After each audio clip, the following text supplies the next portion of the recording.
Welcome to Caffeinated Mornings, a show built around the idea of more conversation and less presentation. We dive deeper into discussions that go beyond the surface of the work. A big thank you to our sponsors who make this show possible. Today's episode is brought to you by the award-winning, strategically driven, independent, full-service agency TDA Boulder. And we can't forget Buck Ross Productions and Coop Studios for helping us capture and share this show with you. A special thanks to The Coffee Ride for keeping us caffeinated, and to Realtor Michelle Sander at Live Sotheby's Realty, CU Brand Studios, Snappy Little Numbers for our theme music, Pro Photo Rental, Invisible Window, and Boulder Lifestyle Magazine for their continued support. In this episode, we join everyone's favorite designer and host, Jay Farrakane, for a thoughtful conversation with Paul Lukes. Together, Jay and Paul explore the ideas that drive meaningful work and lasting impact. From navigating change and embracing uncertainty to finding purpose through curiosity, empathy, and lifelong learning, Paul shares insights drawn from his beginnings in graffiti and hip-hop to working to the craft of design and fine art. The conversation moves beyond professional accomplishments and into the values that shape how we lead, create, and engage with others. Along the way, Paul reflects on addiction, recovery, the importance of staying open to new perspectives, and remaining curious in a world that rarely stands still. So, settle in, top off your cup, and join us for a thoughtful and caffeinated conversation with Paul Lukes. Let's go. Welcome, everybody. Thanks for joining us this morning. My name is Jay Farrakane. I run a design studio here in Boulder called Angry Bovine. I started Caffeinated, like 14 years ago. It's the longest running talk show you've never heard of. But I did it as a way to unite our creative community. As a guy who was doing meetups and I worked by myself, I was trying to figure out how to connect with my creative community on some regularly occurring basis. So here we are, and thank you all for being here. How many first-timers? Right on. Well, thank you. Yes, you are. How many designers out here? How many developers? Copywriters? Directors, photo people. I know I met a couple. Yep, cool. Since this is community, anyone looking for work, anyone hiring, anyone got a show coming up? Yeah, here. You got something going on. I'm just looking for work. Cool. Okay. You introduce yourself to everybody here today. And then I'm also faculty here at CU Brand Studios, which is an exciting new program. You are technically on the campus of University of Colorado. If you want to know a little bit more about this program, kind of creating the next generation of creatives, it's a one-year program. Find Parisa. Parisa, are you still here somewhere? Yeah, she's somewhere hiding in the back. Find Parisa, talk to her, come join us. And I do want to give a shout out to the crew that stepped in today. We were a little shorthanded. To Ken somewhere, Ken's on there he is. Preston, thank you very much for picking up all the gear. Sina and Max, thanks for grabbing coffee. Oh, right here. There you go. Thank you, guys. And Milan for coordinating a lot of stuff. We really appreciate it. Big thanks to all our sponsors. We're so flattered to be well-sponsored. TDA Boulder for their ongoing support. Thank you, Buck Ross team, for always making us look and sound great. And Coop Studios for the sound production. Coffee Ride for keeping us caffeinated. Boulder Lifestyle Magazine, Chuck Coffee of Snappy Little Numbers for giving us our official theme song. And to your favorite realtor, my favorite wife, Michelle Sander of Live Sotheby's. For all your front range real estate needs, hit me up. I will connect you guys. All right. Let's go to prezo mode. There we go. So for those of you that haven't met him yet, Paul Lukes is a Fort Collins-based designer, artist, mentor, community builder, and self-described multidisciplinary creative. I bet you if you asked him what kind of designer he is, he'd probably tell you I do everything. Today, Paul helps shape the design work at the Studio Bonfire Effect. He also creates fine art inspired by the streets, but his path here was anything but conventional. His story includes graffiti, hip-hop, addiction, recovery, run-ins with the law, rebuilding life, and discovering that a lot of those lessons can kind of lead you to some really interesting places and build a creative career on top of it all. Paul believes in abundance over scarcity. He mentors other designers, builds community, and rejects the idea that creativity is a zero-sum game. His work spans branding campaigns, illustration, collage, fine art, you name it, but it's all grounded in gratitude, curiosity, and continual growth. So today we're going to talk a little bit about your journey from how you got started in the streets making art and then to where you are today. And I always like to do this part that I force you to sit through looking at your own work, which is always hard for people, but I know that everyone here is going to really want to see it. So strap in.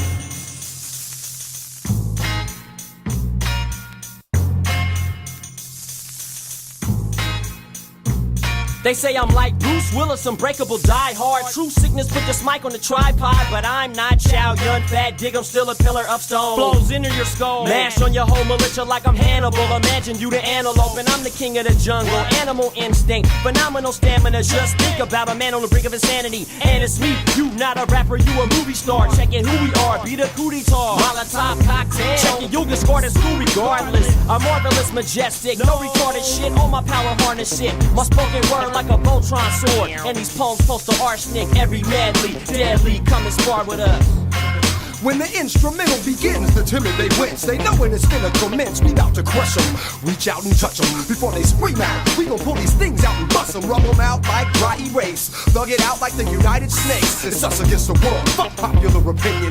They scoff cause we was... You did pretty good. You usually don't like suffering through that kind of stuff. Thanks for making me look good. We were, it was funny because we were laughing at the fact that like looking back at your own work is super important. I don't think enough creatives do it, but you endured that pretty well. Well, thanks for being here. I feel like I've known you for a while, like at least through like the social worlds and stuff like that. But we've only recently met through kind of like, you know, getting on the phone, talking about the lead up to this. And I thought you were really, I don't know, it's something about your spirit that, and your, I was asking a couple people like what your superpower was, and one of them was one of the replies was something like he's super like dedicated. And so like when you were like, yeah, dude, I'm totally in. I'll totally do. Because sometimes I ask people like to do a show, and they're like, I don't know, man. I got to think about it. I'm scared. But I feel like you really share really easily too, which as we talked more and more, I started feeling like we kind of work in similar ways. And I don't know, in that like realization of, oh man, I think Paul works a lot like I do. I started realizing like how much I love these talks because I think my guests teach me so much about like myself, more than I could probably ever teach myself. So thank you already for that. My pleasure. Yeah. So let's get into it. You described yourself as someone who's been like basically making your whole life. Oh yeah. Like, do you remember the first thing you ever made? There's one memory that sticks in my mind. I was a kid, I don't know, probably 8 or 9 years old, and I drew this picture of the word dad, you know, and it was just like type a bunch of different ways, like just smushed together with colors and whatnot. And my dad loved it and framed it, and it was like super colorful, and he was like super impressed. And I think that was like my first creative memory. And I think my dad encouraging me was a big Was your part of household it. creative? My dad, he can draw like caricatures. Like he could sit here and draw you with like exaggerated features, like Probably big chin, weird mustache. Yeah, I get it. like really fast. But he never did it like as a career or anything. So I think like there's like underlying creativity, but not like as a career. But when I first did that first piece of art, that was when my dad started saying like, oh, you should be a graphic designer, even though I didn't know what a graphic designer was. But that's definitely like the core memory. And then there was like art projects we would do in school where we would like recreate the work of masters. And I did like a remake of Van Gogh's Starry Night. I think my dad still has it somewhere in storage That's with like cool. pastels and stuff. And so I fell in love with art early. But those are probably like the key kind of beginning moments. Isn't it weird when someone goes, hey, you know, there's a profession that you can kind of go do art for? Yeah. I remember like I was doing graphic design before I knew it was a profession. And I was like, oh my God, really? Yeah, and then in high school, I made a T-shirt and sold it out the trunk of my car. Like the goal was always to like put my art on clothes. That's what I thought like was the coolest way to go. Yeah. So I did it in high school a little bit. And the funny thing, we were talking about Gons earlier. My clothing company was called Crooked with a K. Oh, no way. Before Gons had his company. Those so, bastards stole it yeah, from I you. know. They bit my style. I'm sure they saw it. Yeah.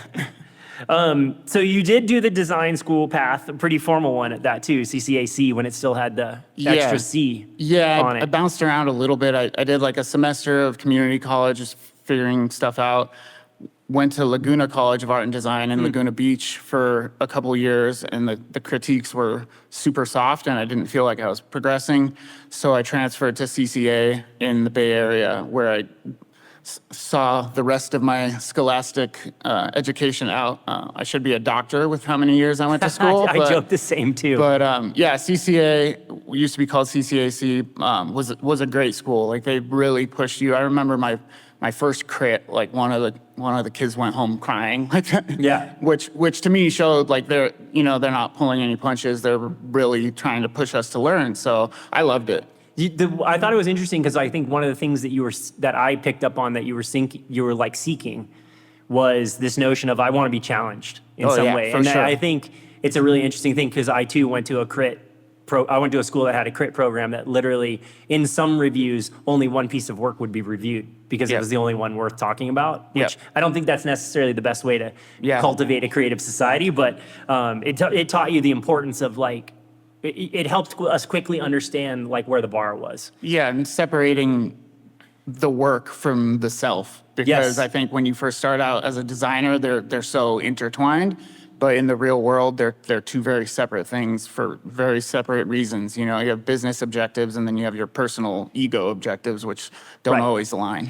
At this time, like when art school is happening, design school, graffiti is a big part of your life. Hip hop is a big part of your life. yeah. Is that happening at the same time? Oh yeah, I mean, I grew up between Southern California and Taos, New Mexico, so skateboarding from, basically when I could skateboard, and then hip hop I got into probably in junior high, and graffiti around the same time.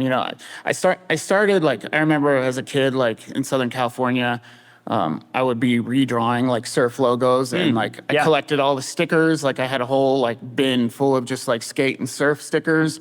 And then there was a surf shop in the town I lived in California, San Clemente. And the guy that worked at the surf shop did all the illustrations for the clothes and like a bunch of big surf companies. So I'd be hanging out at the surf shop and he'd be like, Prismacolor color pencils drawing these like elaborate wave illustrations. So it was another moment that it like planted in my mind that I can make art and make a living. And so it started with that and then kind of morphed into graffiti once I got into hip hop more. But it started like even before graffiti and then after the surf stuff, I got into like cholo art, like. Was this New Mexico? Yeah, growing up in New Mexico, there's like lowriders and stuff. So I would draw like gang style lettering and like writing stupid like cholo slogans like "Smile now, cry later." I grew up around Chicano culture, so I was drawing gang lettering and like drawing lowrider cars with typography all around them. So it's like the surf stuff plus like the Chicano culture, then the graffiti kind of all. Sounds like heaven to me. Like I think as a visual creative person, it's so interesting that you have had these opportunities to experience like cultures, and we'll talk about it a little bit later, but like you have an interesting style that isn't very like singular, which I think is a strength. When you kind of like think back about that time, it sounds like creativity was kind of already there. How were you aware of it? Like, hey, this is what I'm gonna go do next, or was it more of like, fuck, I don't have anything else, I'm gonna. Yeah, I mean, it was kind of just my default. Like, if I was bored, I was drawing, always. And especially when I was living in New Mexico, Taos is a small town, and there's not shit to do there. Yeah, which is a And, dangerous thing. Oh, sometimes. yeah, especially like as a youth, like, so just drawing and practicing drawing and graffiti in particular, like, you don't get anywhere unless you practice and put in those, the 10,000 hours. Right. And so, it wasn't like I was thinking about the creativity. It was just what I did. Yeah. Like, and it was, not only was it fun, but it was also like super therapeutic. Like, I'll be dealing with whatever, my parents divorced or, whatever going on, kids bullying me, New Mexico, being a gringo in New Mexico is a different experience. So, I would have to like fight and stuff at school. So like just processing all that stuff into my artwork before I even knew that's what I was doing. Interesting. Yeah, it's funny. Your New Mexico is my Hawaii. Yeah. Like, oh you know, yeah. like I've never been to outgunned. Hawaii, but it sounds very similar. Like, Yeah. like it's like a different country within our country. Mm-hmm. There's a whole set of like culture and like even the Spanglish in New Mexico sounds like the English they speak in Hawaii. Yeah, with pigeon. that. Yeah. It was funny. I think one of the things that taught me so much about was whether you were skating or whether you're surfing, there was a lot of respect lessons that were there that I thought was really cool.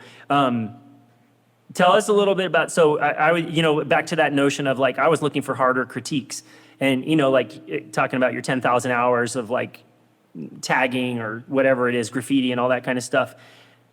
You joked that you were like this street gremlin kind of running around. Yeah. And I think one of the things that was interesting about that is there had to be some learning lessons in working in like street environments that probably translate over, but talk a little bit about like that conditioning that happens in those worlds. I think first and foremost, the biggest lesson like graffiti taught me was like your work ethic determines your worth and like what your perceived value may be. And that's not always true in every circumstance, but I think in the creative world, like how much work you put in directly translates into like the respect you're given. And in terms of like creative stuff, formal aspects, composition, you know, graffiti is a lot like skateboarding where you're looking for spots. Yeah. And it kind of turns the world into a video game where you're just kind of always looking for a spot where something will run the longest or where compositionally it will be cool. So just thinking about composition in unique ways, which, you know, then can even translate to out of home advertising. Yeah. It's you know, I anytime I see my work out in the world, it feels just like seeing my graffiti out in the world. And so composition, color theory is a big one because graffiti, like how you put together a graffiti piece is very like systematic. Like you have the fill, the outline, the outer outline, and all of those kind of colors have to be complementary or kind of opposite in a way. And there's different ways to approach it, but there's very like distinct color theory to how you form a piece so that it pops off of a wall more. So a lot of just kind of formal stuff. And this was kind of happening while I was also in art school learning color theory and stuff. So it was, So are you making the associations Oh, between yeah, the for organic sure. of like, oh, no way, that's why that piece worked or didn't work? Or Oh yeah, for sure. And then just learning how to work with different surfaces and perspective, all that sort of stuff that paralleled the art school world.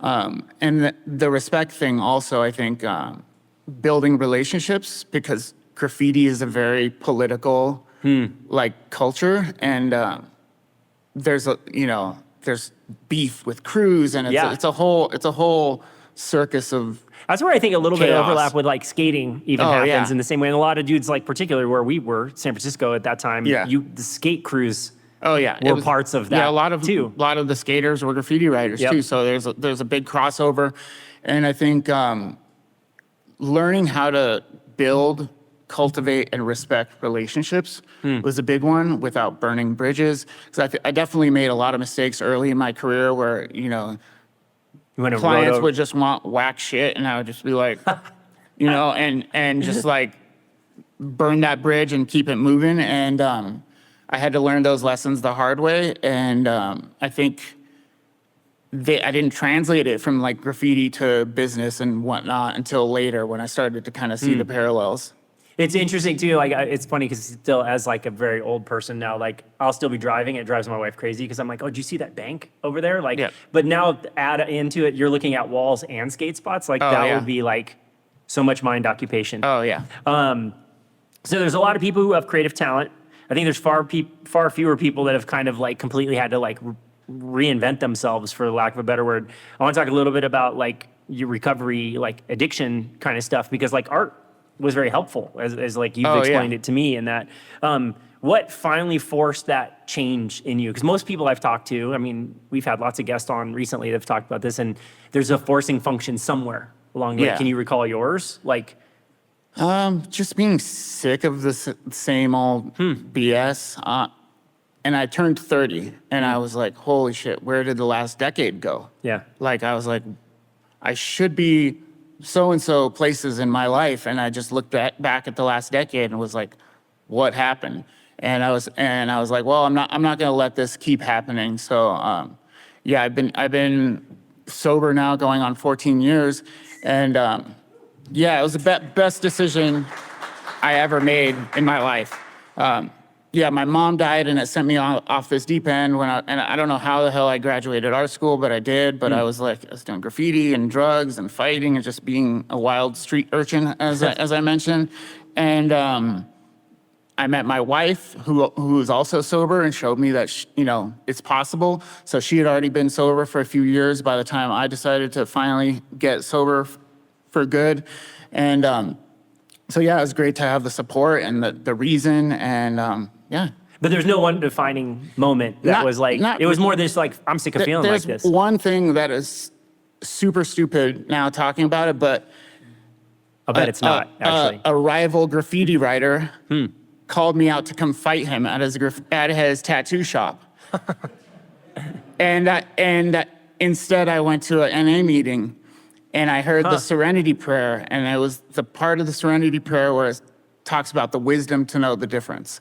And I was like, oh, just because he's a goon doesn't mean I have to go be a goon with him. Right. Like, I can choose to not be a moron and, act like I'm in high school going to fight some guy That's what I was at gonna his say. tattoo Like, shop. what does the beef call out look like? Is it like a Victorian herald comes with like a horn and it's like, No, it's like a phone call or a text. It's more like, oh, if you don't come fight me, I'll put a green light on you with my crew, which means they'll diss all your graffiti. Oh, I get you. Which it's mostly woofing and BS, because I didn't go to his tattoo shop and nothing happened to my graffiti. So, and now he's dead. He died of an overdose. Wow. So it's like, it's like the path I could have gone on, so my wife was winning just, now? Yeah, my wife was just telling me that on the way here, because this morning we heard about another addict who passed away. So it's just crazy.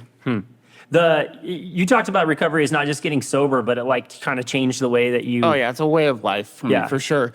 Yeah, I think recovery has taught me so many valuable lessons, but some of the major ones are looking inward first. Like if there's conflict or just chaos or whatever, any issues going on in life, it's taught me to kind of just look inward, check with myself, like what's my role in this, and just be way more self-aware than I ever was before. Gratitude as an action, and by that I mean I make a gratitude list every morning to set the tone for my day, to kind of set the course for my attitude, because if I wake up and I don't do that, I'm naturally kind of a shitty attitude pessimist by default. So I need to course correct and put myself on the trajectory I want to go on. So gratitude as an action is a big one. Also, anytime I'm feeling down about something, remembering to apply gratitude. And, if I'm bitching about how hard my job is, or this client is being fussy or whatever, my instant internal response now is but I'm grateful to have a job. Yeah, I'm grateful to have this client. Yeah. And it's such a great tool for shifting my perspective and just making life way more enjoyable. And but those are two of the big ones. But we also talk about in recovery the how of recovery is honesty, open-mindedness, and willingness. I think the open-mindedness one was big for me, because I came into recovery or post-addiction life with all these misconceptions about stuff, just about spirituality and this and that. And recovery has taught me that I just don't know shit. And the more I learn how much more I have to learn. And so just being open-minded to suggestions and ways of doing stuff that may not look like what I envision. And there's been so many times in work where I have a path to the project that I have in mind, and then my coworker, my fellow designer, will be like, well, what about this? And it'll end up being so much better. And if I was just closed off, I wouldn't have opened myself up to it. Or sometimes even the client. And I think as designers, we so often want to be shut off to the client's ideas. Yeah. But most of the time, they know their business or their brand or whatever way better than we do. So there's been so many times that the client's feedback has made my work so much better. Yeah, no, even as a guy who works very independently, I love the inputs at the right time. Yeah. I like the inputs of it's always fascinating how much better work can get. And it's interesting because you were talking about like your gratitude and you link that to the way the work gets done and you're hinting at a practice here, right? We call it a practice for a reason because we have to put structure around it. I bet you don't strike many people here as like woo-woo, but we're in Boulder, right? But your abundance beliefs are like super cool. It's like a super Buddhist construct too. Did that kind of come out of like some of the programs you were in, or was like how did you discover that?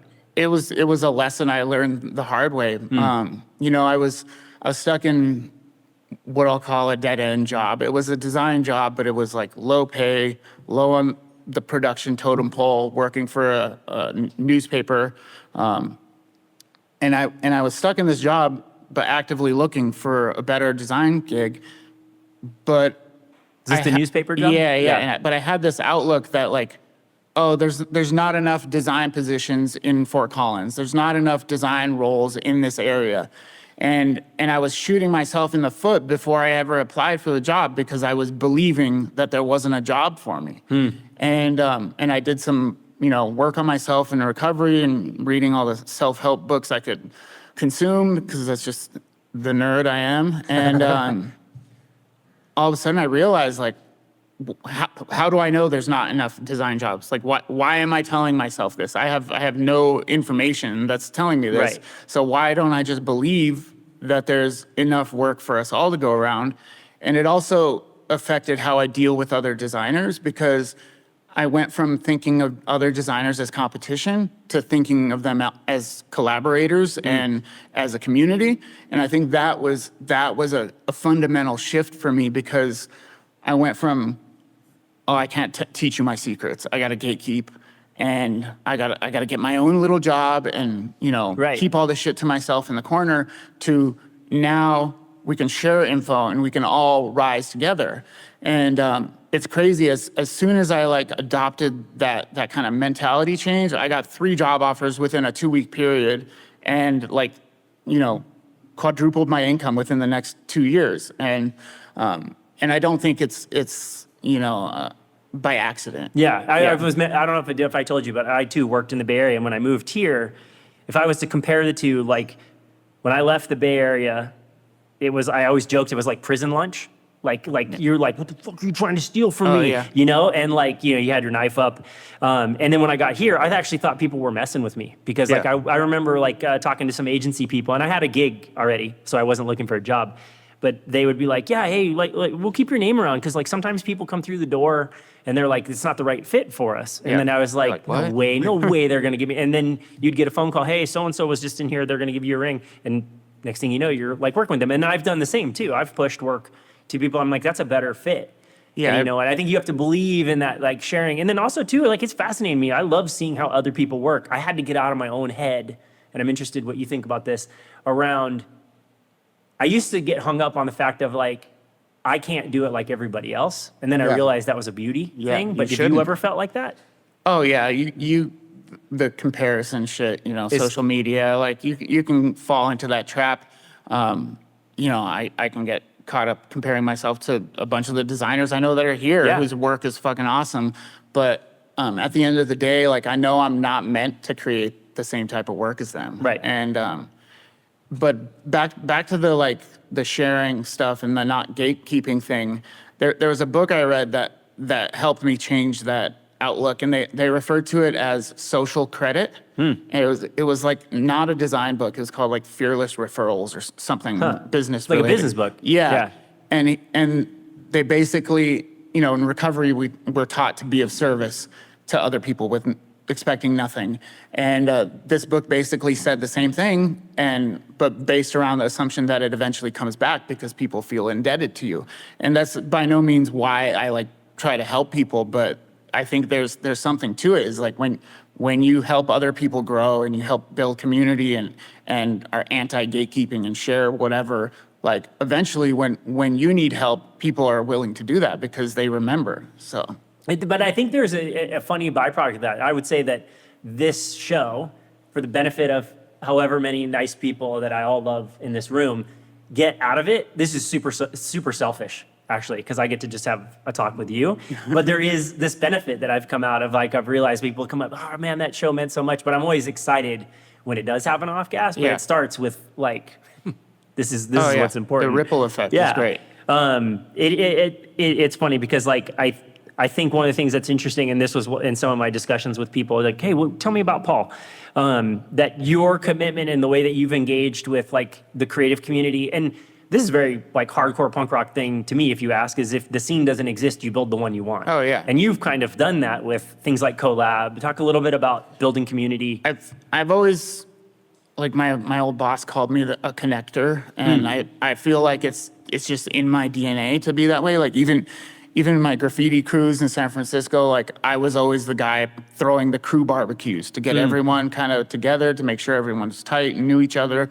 And so I think like in Fort Collins, there's no AIGA. There's no co-marketing mixers. Shout out Logan out there. And there was some stuff for the community, but it was very kind of sparse and nothing creative design related. And so I was just yearning for it. And anytime I would look over a designer's shoulder, I would learn something new. I'd be like, wait, what the hell did you just do? Like, wait, what? And so I wanted to like bottle that and put it into some sort of system where we could do it more and for more people. So I started Collab, which is it's a group of designers now. I think we've got about 160 members. Wow. We have a Slack channel for sharing tips and tricks and resources. We have like a vetted vendor list, a Google Doc where we share all of our vendors and whatever we might need. Super cool. And we try to do like quarterly events where our last event was a Zoom call with a trademark attorney where we just learned about like design and how trademark I law. think you connected me to that guy Yeah. because I needed it at that point. Yeah, and I think like trying to fill the gaps that art school left because there's many. And so trying to fill those gaps and just continue to build community, especially these days, like so many of us work in a vacuum alone, just in our little design caves. I think even in studio environments where you're Yeah. around other people, but headphone culture and that kind of thing, it is somewhat isolating. So. Oh yeah, for sure. I mentioned this earlier. One thing I appreciate about your work is that it doesn't look like it's all made by one person. I think you almost seem to avoid any one particular style. I think this was validating to me too, because like I feel like I was cultured in this tradition of like the work isn't about me. It's like how do I speak to these audiences? And you said something super similar that was like you're trying to speak in the language of whoever your audience is. And I thought that was really interesting. Who taught you this premise? Where did that come from? Was that just a natural conclusion of your? I mean, just experience, design conferences, and just learning over the years. But I think like each brand has its own tribe, and like if you're not speaking the language of that tribe, like you're gonna miss the mark right from the jump. And I think doing the proper research so that you learn the lexicon of who you're talking to is so important. Like at Bonfire Effect where I work, like we do a lot of stuff for biomedical space, and like if we don't have the science right in the stuff that we're talking about, like it's instantly discredited. So we have to learn the science, and then like we read the Reddit boards that all of these scientists are on talking about their work. Yeah. And so like I think to me it's design and marketing 101. Like if you don't know your audience, like what's the point? Like what are you creating for? And like not having a style. I think if you flip through the video again, you can see a little bit of style coming through with the fine art and some of the like design collage stuff. Those are the projects where they're like, just do your thing. But I think you have to adjust your style to the market because like a collage like that isn't going to work for everything. Right. And but I took the collage to a biomedical ad campaign, and now it's like blown up and it's become one of their favorite campaigns that they're expanding to everything. So there is a bit of like push and pull between how much of like my personal flavor do I bring into it and when it's appropriate. And like we're lucky to have clients that like want to take what's typically a pretty boring subject matter, like biomedical equipment, right, and want us to make it feel rock and roll. Well, the thing I found that with those kind of clients, I've worked in tech. Most people meet me and they're like, "Oh, do you work on like in the record industry or motorcycles or whatever?" And I'm like, I work on like so much like B2B software like Yeah, shit. oh yeah, same but here. the interesting thing in that world that I had to make the leap to was that there is somebody who has the same buying decision as someone who's trying to buy like a sick leather jacket, right? Yep. Like they're no different. And so you still have to kind of like convince them in some way that like this is the better option, whether it is or not. But if the experience is better, or it seems cooler, or it elevates what you're doing, or you make it easier, then you're kind of winning. We did a trade show booth for a metals manufacturer. They make metal for like implants and Did you guys hire Slayer? fixing your bone.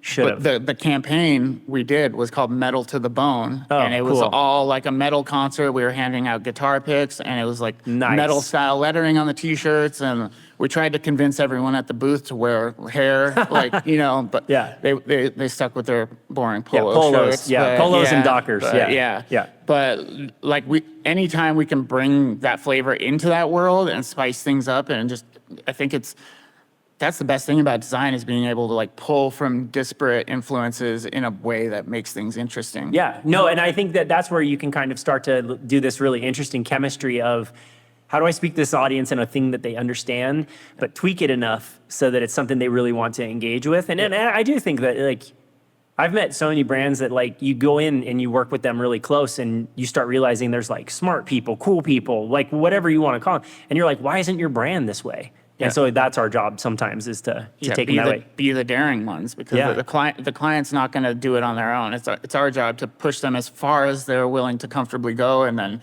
sometimes we have to pull it back a little Yeah. bit. But yeah, if we're not pushing their comfort level, like we're not doing our job. Well, and you leaned into this a little bit with that, the notion of some of your art ending up in kind of like informing design, but like you have all these art forms: graffiti, collage, branding, advertising, fine art. Sounds like they all do kind of influence them or Oh, each other, or do you 100%. separate them? I mean, in practice, they're separate, but in my brain, it's just like one big jambalaya Yeah. of imagery and like just influences. So I think like, yeah, the influences and the inspiration and like how I think about it, there's so much crossover. Like, the collage ends up in the design work. Typography ends up in my collage and fine art work. Like I'll do hand lettering, print it out, blow it up, tear it up, throw it in the collage, or so there's totally crossover between all of them. So it's mostly though the practices I keep separate. Like unless it conceptually calls for it, Right. like you're not going to see me putting graffiti in my design work, Right. Because you mentioned that you thought it was kind of get corny it's just quick. so corny. It's not Yeah. 1993 anymore. Yeah. Like and I'm not designing for Hot Topic, like I said. Like Yeah. it's just it's Wet Seal maybe, Yeah, I mean but- graffiti in general as a thing has become kind of corny to me. So Yeah. I've And it's funny Yeah. once core things get outside its core, yeah it goes easy to yeah be corny. oh yeah, it's just blown up, and like now you've got people posing in front of their graffiti on Instagram, which is like, well, you're snitching on yourself. To me. Exactly. I don't Yeah. like. They're it's going to yeah. show that to you in court. Yeah, it's at like some point. you're literally putting a case together for the cops. Like, Yeah, yeah. But I don't know if a lot of people know that that's, we were talking about friends that we had that ran around that were like Yeah. notoriously like sought after by federal Yeah. like Oh, yeah. law.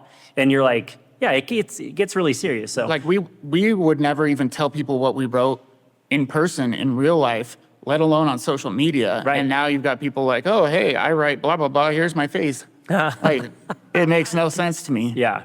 Well, I think that's when I first got into design, it's very interesting because I was taught designers don't show up in the work at all. Oh, yeah. And it was actually really almost like, I don't want to say it was hard, but like, you would find out about guys like Paul Rand, or I was a huge Vignelli. fan of, Vignelli, or Lester Beale was a huge like design design hero is of invisible. mine. Yeah. But you didn't know the people on the other side. And I think there's something really interesting. Those people had great lives and they built really cool careers and they did amazing work, but they weren't seeking that FaceTime with other Yeah. people. And there's been a shift in that. I think there's like, I believe that, but I also don't, because I think like some of the best design tells you that there was a person on the other side that thought through that, like the FedEx arrow. When you Yeah. see that arrow, it tells you, okay, there was a human that did this and was like, made that decision, was like, this is dope. I think that's when we start unpacking those kinds of Yeah. things. But I had moments in my, like just the things I was immersed in, like not knowing who David Carson was, but being massively influenced by his work because I read every Trans World Skateboard, and Ray Gunn, you know, and Ray Gunn and Blue and all his stuff, and I would break apart albums that he did, but there was no way for me at that time to link, oh, this one dude is doing all this stuff. I just knew. Oh yeah, I'm not liked influenced by him at all. No, not at all. Not at all. I'm talking about fine art, that kind of stuff. It's funny because it comes up a lot here. We talk about objectivity and subjectivity. Design to me is a subjective, well, if we had this conversation even 5 years ago, I would have been like, nope, hard line. Design is subjective, is objective. It's not about me, blah, blah, blah. But it's almost impossible for the human behind the work to separate them. But where do you stand on objectivity versus subjectivity in your work? Both. I think there's certain things like fundamental design principles that are objective. And once you've nailed those, then it becomes more subjective. Right. So I think like once the work rises to a certain level, then there's more room for the subjectivity.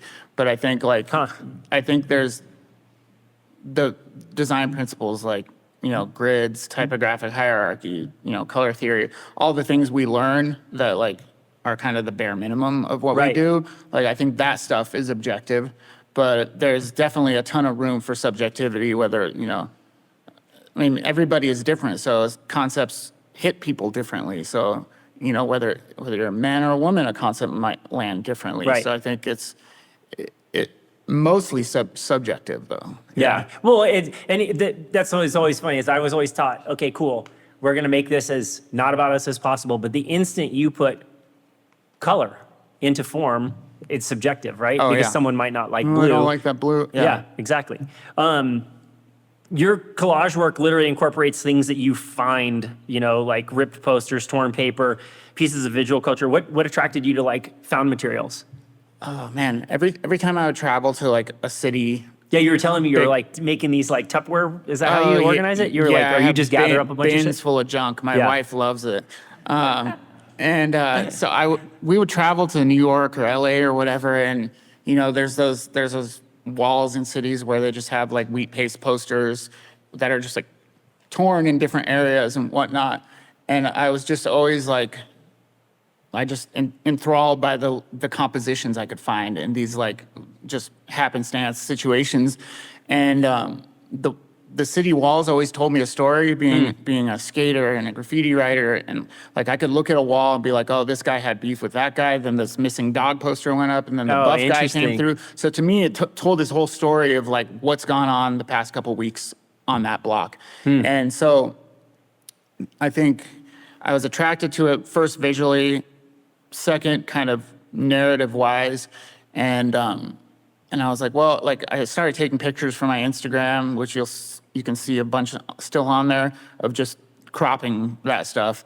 And then I was like, well, like photography is cool, but I'm a creator. Like I want to make some shit. How can I take my inspiration and my affinity for this texture and all this paper shit I'm finding and make my own art? So I would take those pictures on my travels, and then I would just peel all the shit and just line the bottom of my suitcase.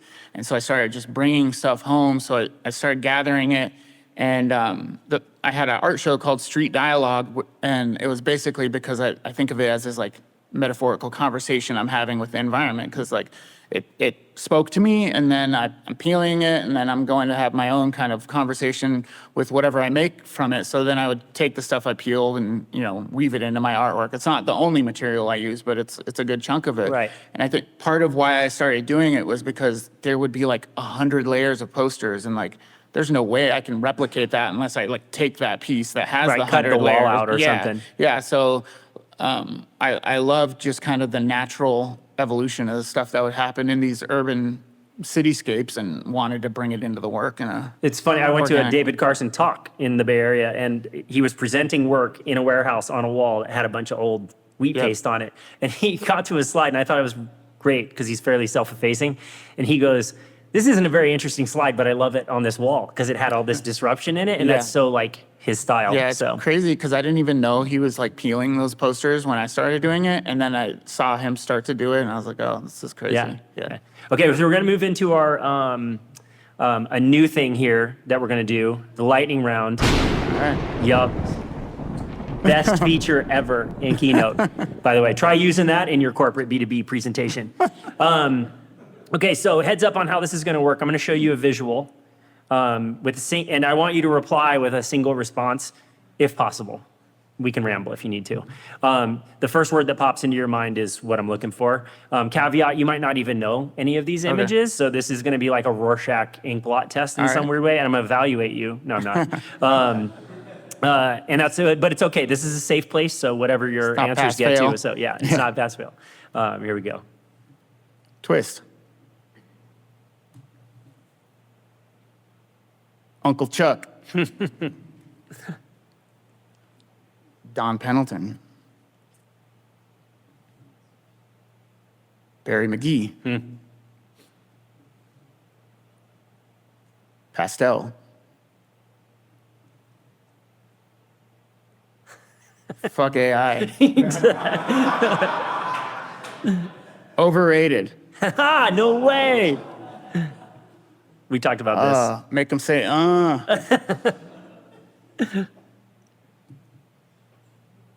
boring. I thought you were going to say, like, that's where work goes. Okay, you did great. You did great, by the way. So you mentioned you're almost 14 years sober. You're moving into a new home, art studio, all that kind of stuff. You're still making new work. You're trying new things, still learning. It's funny because I asked Ben Roy, who's a comedian and is in a band that I love called Spells. He was here, and he was actually on a TV show that you called You Can't Teach, or Those Who Can't. I asked him, do you think you made it? And he just laughed. And he was like, no way, dude. I have so much more work to do, but I'm curious, do you feel like you've arrived anywhere? Do you feel like you're like kind of like you're still becoming? Like, where do you see yourself? I'll never feel like I've arrived. Like I will be perpetually becoming.